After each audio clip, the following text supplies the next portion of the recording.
ఒక అబ్బాయి ఉదయాన్నే వాష్రూమ్ లో బ్రష్ చేసుకుంటూ ఉంటాడు. అంతలోనే అతనికి ఏదో వింత శబ్దం వినిపిస్తుంది.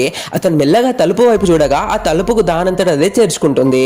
ఆ తలుపు వెనుక నుండి గాల్లో తేలుతూ ఉన్న ఒక ఆడదెయ్యం కాళ్ళు అతనికి కనిపిస్తాయి. దాంతో ఆ అబ్బాయికి తనకు దెయ్యాలను చూడగలిగే వింత శక్తి ఉందని అర్థమవుతుంది. ఆ అబ్బాయి నిజంగానే తనను చూస్తున్నాడో లేదో తెలుసుకోవడానికి ఆ బూతిని ఒక్కసారిగా అతని ముఖం ముందుకు వచ్చేస్తుంది. నువ్వు నన్ను చూడగలుగుతున్నావా అని అడుగుతుంది. కానీ ఆ అబ్బాయి మాత్రం భయాన్ని బయటపడనీయకుండా ఎలాంటి ఎక్స్ప్రెషన్స్ ఇవ్వకుండా సైలెంట్ గా మళ్ళీ బ్రష్ చేసుకోవడం ప్రారంభిస్తాడు. బూదినికి అతనిపై ఇంకా అనుమానం పోదు.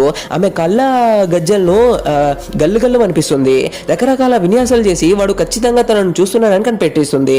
ఆ తర్వాత ఆమె తన నోటిని పెద్దగా తెరిచి అతని ముఖం పైకి ఒక నల్లటి భయంకరమైన దుర్వాసనతో కూడిన గాలిని ఊదుతుంది.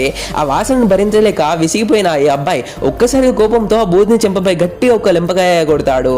ఆ దెబ్బకు ఆ బూత్నిలోని దయ్యం తన బిల్డప్ అంతా ఒక్క క్షణంలో దిగిపోతుంది. చీచి నేనేం దయ్యాన్ని రా బాబు, నాకే ఎదురు దెబ్బలు తగులుతున్నాయి అని మనసులో ఫీల్ అవుతూ ఆ బూత్ని తన దయ్యం వృత్తిని సన్యాసం ఇచ్చేసి అక్కడ నుండి గప్చుపుగా పారిపోతుంది.